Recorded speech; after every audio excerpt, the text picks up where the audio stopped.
Hello, welcome to the debate on Sky News. I'm Martin Stanford.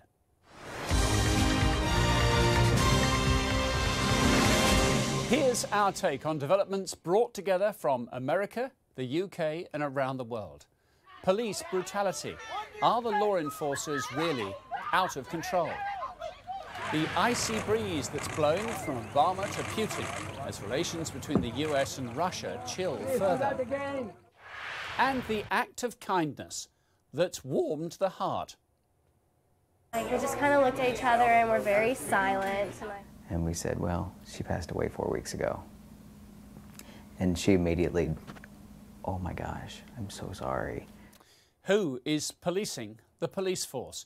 This week, a police chief described one of his officers as out of control during an incident. Surely the question needs to be asked, does the whole law and order structure need a complete overhaul?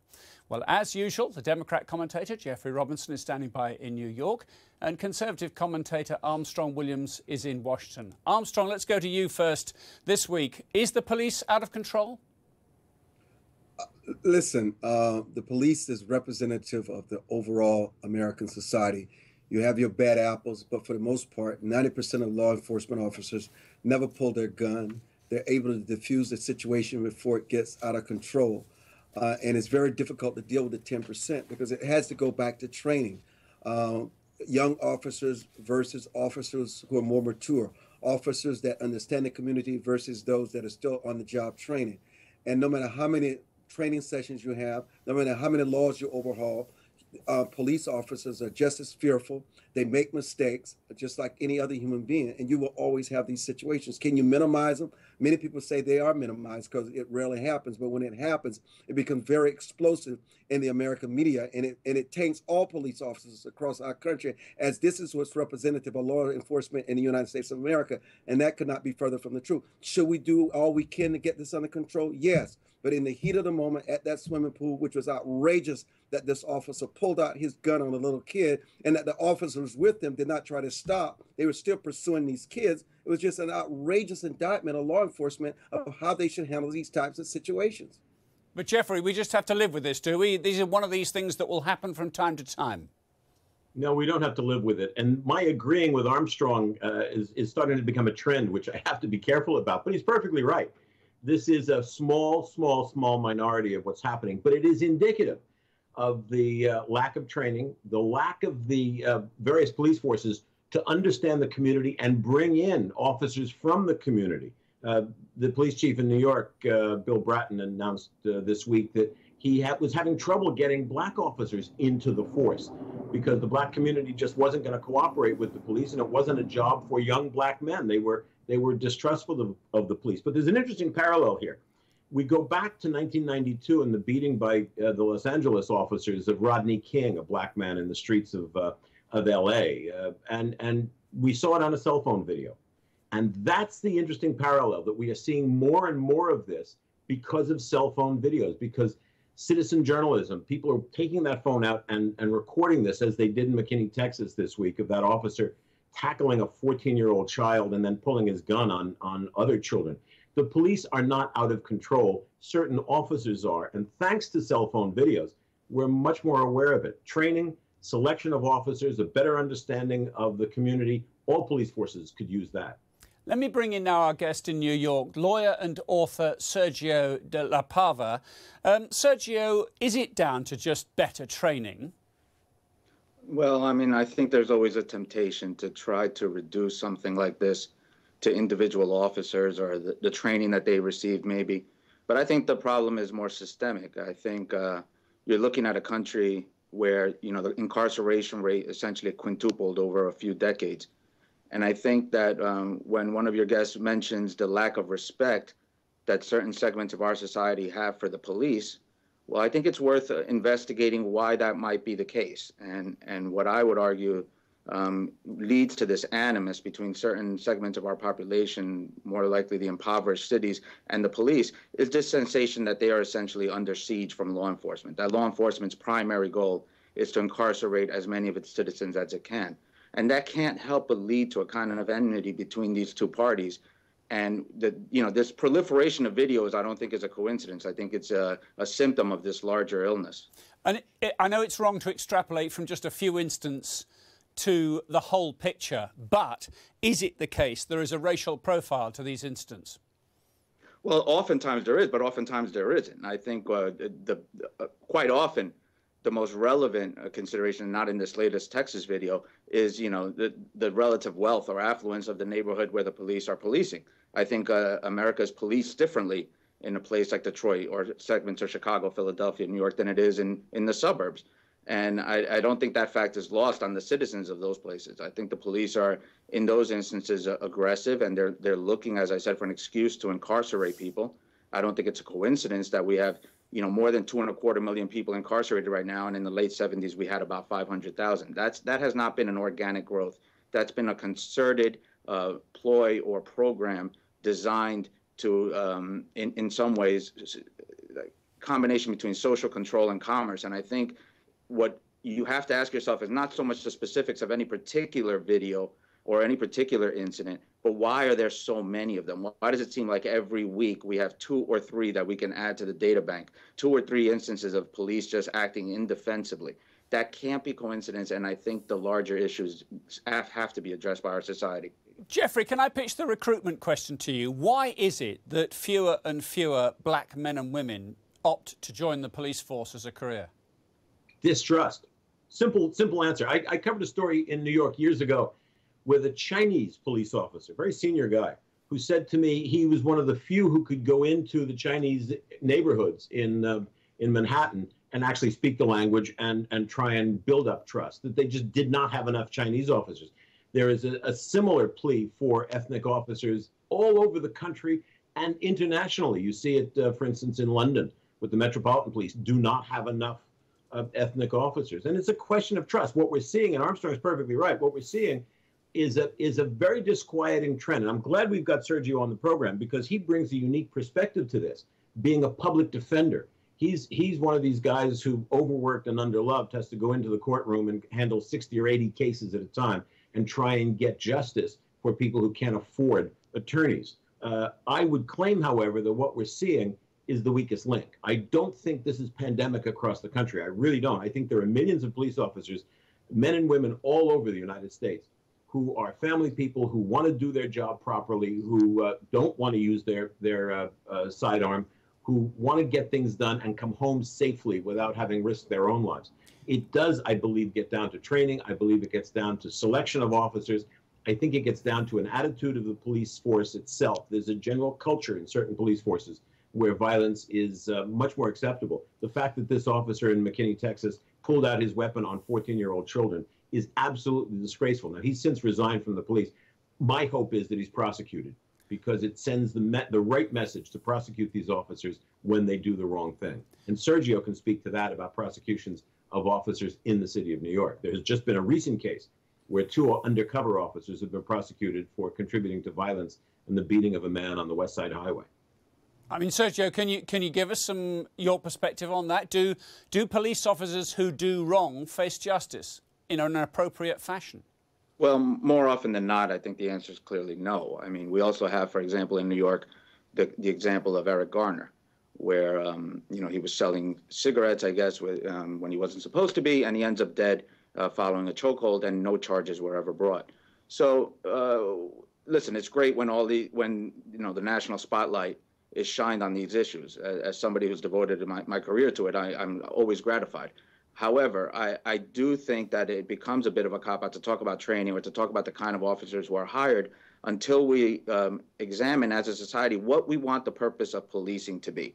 So, for example, I want police to be like, firemen or EMTs, somebody you call in an emergency who, God willing, helps you deal with that emergency. Unfortunately, that's not what American policing has become. Officers, whatever their ethnic makeup might be, are judged on the number of arrests that they produce. And I think any officer in a big city police department in this country, if they're being honest, will say the way to get ahead as a police officer, the way to win favor is to make a lot of arrests.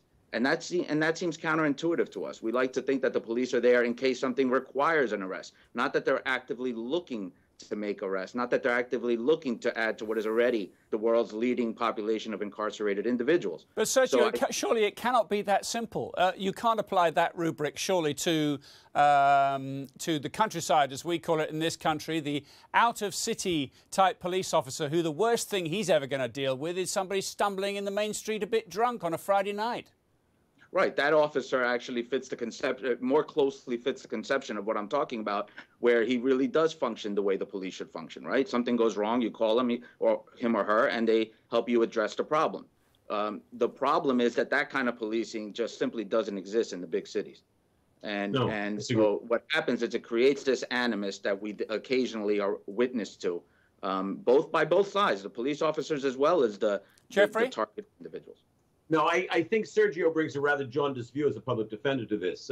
And I can understand where he's coming from, but I think he's wrong when he generalizes that it doesn't happen in the big cities. It certainly does. I live in Midtown Manhattan, and we have neighborhood cops. I see them all the time, the same guys and same women walking the beat, perfectly friendly, saying hello, there to help. And I think it's very unfortunate to generalize in that way, as a public defender would, of course, to say that it doesn't exist in the big cities. It certainly does. There are, as I say, great men and women who put on the uniform and risk their own lives to try and bring order and help defend the populace. I think you cannot say, let's form a committee first and find out what the problem is, and then worry about training and selection of officers. I think you absolutely have to worry about training. These officers need to be better trained, a better definition of their own life being at risk and when to use deadly force.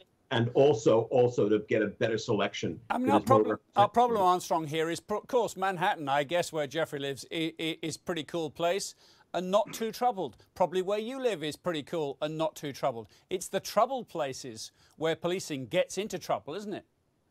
Well, you know what, listen, I think there are points, because I think what we all are searching for here are solutions. And I think there's just one thing that is absolutely irrefutable. There's this fear of law enforcement from the parents, from television. It's reinforced through the media. You know, for me, for instance, you know, sometimes when I'm with young kids I'm mentoring and they happen to be minority, and I'm walking down the street and I see a police officer and I grab him and we start jousting and playing with each other, they're absolutely shocked. They did not even think that you could even touch a police officer. The problem is they don't see them as human beings. They don't still see them as someone that could be their friend or someone they could connect to, and they are. They're there to protect their community, and no matter what corruption you may see, no matter what incidents of this racial profiling and this violence when they kill someone, that is not representative of who they are overall. And if you really break down that barrier of trust, it has to start with parenting through the schools and the media. If you reach out and touch them and make them feel like human beings, that's where the change starts. What I'm referring to is you know, what policing is like in the more, you know, challenging parts of our country, not the Upper West Side or the Upper East Side of Manhattan. What I'm referring to is that the police are very nice to me as well in the neighborhood where I live in. I'm more worried about, you know, worrying about how the police are behaving towards people who aren't as fortunate to live in, you know, affluent neighborhoods, and what the results of that behavior over time has become. Sergio de la Pava, thank you very much. Thank you.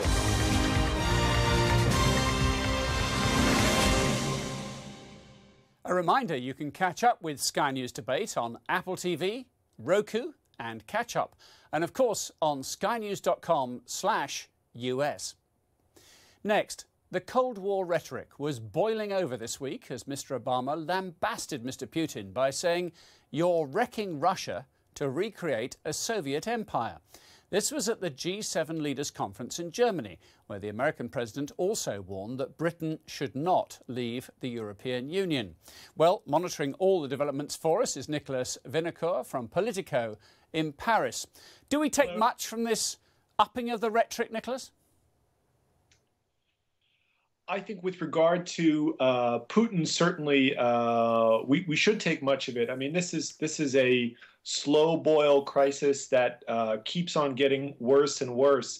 And it's not because it's out of the news some weeks that the intensity has died down. In fact, it seems to be approaching a fever pitch right now. And Obama's remarks only serve to show us that, to show us that this crisis is still right in front of us. Isn't it all just about domestic audiences? That's why they're saying this stuff, isn't it? I think in a way, there certainly is. I mean, you might have noticed that there's a campaign on in the United States where there's a lot of talk about foreign policy, and Obama is keen to show that he is active as a president, projecting U.S. power in Europe and in this crisis with Russia. So it certainly is. It does have a domestic aspect, but I don't think that should overshadow the very real nature of this crisis. And we had a survey, Politico's caucus, transatlantic caucus of 50 leaders, 50 thought leaders, who told us just how worried they were about Vladimir Putin and what he was doing on the eastern side of Europe. Let's bring in Jeffrey Robinson and Armstrong Williams at this point. Jeffrey, do you think Obama should have done more, particularly during, the Ukraine emergency, which, let's face it, is still going on? Should he have done more to confront Putin over that? I don't know what you do when you go toe to toe with somebody, if that person has an ego like Vladimir Putin's, you're not going to come out ahead. You can't fight somebody with a huge ego like that. And that's what's happening. After all, Putin does represent something that we need. Putin represents a veto when it comes to Islamic terrorism. Putin represents a veto when it comes to the Middle East problem. Putin represents a destabilization of the European economy. Putin represents a destabilization of the European political and military situation. This is a very delicate thing, and we're dealing with a guy whose ego he's not going to back down. He can't back down because it's not in his nature. He needs to save face. How you deal with those people is very delicately and probably never a good solution. Armstrong, Jeffrey seems to be saying we have to have this guy on side, so we can't be too horrible to him. I actually must tell you that I find what our president, what he's saying is almost incomprehensible. It's almost shocking. He tells ISIS it's not an Islamic State. He tells the Israeli that he knows Jews' ethics and interests more than they do. And now he's telling Vladimir Putin on what the essence of Russian greatness is. I mean, it's baffling. You have to be very careful. He's a head of state. He is the leader of the free world. And I think he forgets that even in Russia, Vladimir Putin has an 80% approval rating among his people. And certainly our president cannot say that about his approval rating in the United States. So obviously it seems so personal, but you can say those things in private, but you have to be very careful because Putin is not someone you want to isolate. And it seems as though it's very personal and the president is really angry. I mean, I know they want the Crimea and the Ukraine. I know the people are willing to suffer economically if it's necessary, but the president's actions are bizarre and really, it's a very dicey situation that he must be very careful in how he treads. Nicholas Vinocur, let me put the point to you about President Putin basically doing what the hell he likes to the world, and very few people want to make a real enemy of him, it seems. Absolutely. There is this very credible and real threat in the east of Europe. And the problem is who wants to truly head into a confrontation with Russia, with Putin at its head. So far, we've had two diplomatic initiatives led by Europe, by Angela Merkel and François Hollande of France. 2 rounds of sanctions, which have been reinforced at the G7 meeting at the weekend. And what is the result of all this? So far, it's not a de-escalation in the crisis. The ceasefire violations have continued. And the question is, what more can be done? Many more things can be done. The sanctions can be reinforced, but that is not taking into account the very intricate economic relationship that exists between some European countries and Russia. The economic interests of German companies in Russia is very great, and vice versa. And Europe often depends on Russian gas. So until that relationship is truly untied, then it will be difficult to really face up against Putin in a way that might be needed. Jeffrey, give us your sense of where is this on America's worry list as you go into an election year? Are the candidates going to be quizzed about relations with Russia, or is there a heck of a lot more other things to worry about before that? Well, the answer is yes and yes. They will be quizzed about it because it's a real problem. We have to deal with Putin in some way, and it becomes politicized in a political year. It's way blown out of proportion the way Armstrong has blown the president's reaction out of proportion and politicized it. At the same time, it's a problem, and Nicholas has alluded to it, of this economic situation. An awful lot of Europe depends on trade with Russia, as do we with our trade with Europe. We need to keep Europe on board, and it may not be in their economic interest to always stay on board. It's a very delicate situation. It may be one of those problems that has no solution except time, and eventually, 50 years from now, Putin will be gone, and somebody hopefully will have a more world view when he replaces Putin. You can't be sure about that either, but it's one of those problems where a solution, there may not be one solution to fit all sizes. And Armstrong, this whole question of where the UK is, if I could just be UK-centric for a moment, President Obama making it quite clear he thinks the UK should stay within the European Union. You know, that's a thorny issue being discussed in this country right now. What do you reckon? Listen, as long as the bureaucrats in Brussels who call themselves a government, which is something that is phony, and in their arrogance, the British populace sees over the fact that these arrogant bureaucrats in Brussels pass laws and try to tell them what to do.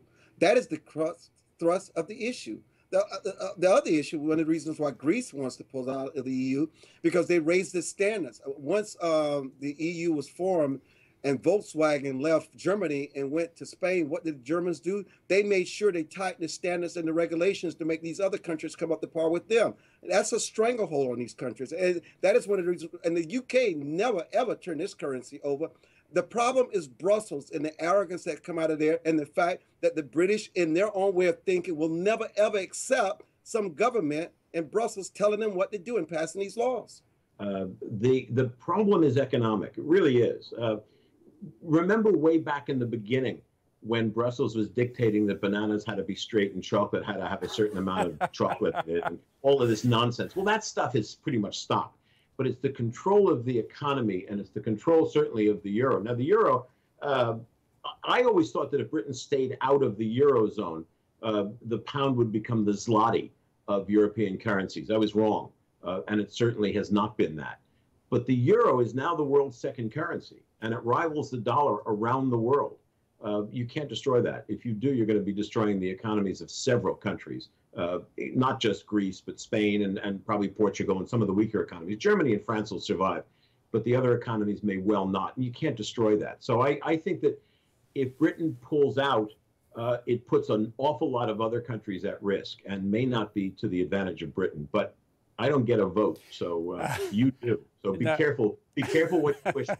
I'll do it very carefully when the time comes. But Nicholas Vinocur, let me just ask you, do you get the sense that the European leaders want to try to bend over a bit to see if they can get David Cameron out of this political fix where he has said to the British people, I'm going to get some better terms and conditions out of this deal, and then I'll come back and put the question to you. Now, do the Europeans want to help him in that? Absolutely, absolutely, and I think it's important to separate the political show, which is what you've just described, which is David Cameron storming into Brussels and saying, "I'm going to come home with concessions," and the discussion that is really taking place. And just a note, I think you can't compare the scenario of a British exit of the European Union and what's going on with Greece. One is an out of control crisis. The other one is a problem that is in a way very manageable. And I can say that what is happening right now is low-level discussions between diplomats from the United Kingdom, France, and Germany who are trying to figure out a way that they can give David Cameron what he needs to go back to the British electorate and say, here are the concessions I've won from the European Union. Everybody wants the Britain to stay in the European Union. David Cameron wants that, and surveys show that a clear majority of the British public wants to remain in the European Union. The big question is, how do you give David Cameron something that he can give back to voters? Nicholas Vinocur, thank you.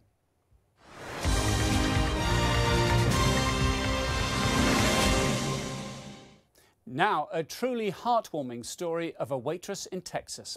Kayla Lane found out that regular customers Sean and Debbie Riddle had lost their 9-week-old baby after previously bringing their daughter into the restaurant. When they finished their meal, instead of delivering a bill, Kayla brought them a note. It said this: "Your ticket has been paid for. We are terribly sorry for your loss." Let's bring in Jeffrey and Armstrong on this. Jeffrey, it's good to be alive when you see stuff like that, isn't it? Sure is. It is really heartwarming to know that despite the headlines, despite the stories we see in the paper, despite the stories that come to our living room every night on the 6 o'clock news and through cable, it's heartwarming to know that the world really is filled with good people who do quiet good deeds. And Armstrong, I suppose it is the media's fault. There isn't yet a good news TV channel, I don't think, which does entirely happy stories, but maybe we should drop a few more of these in from time to time.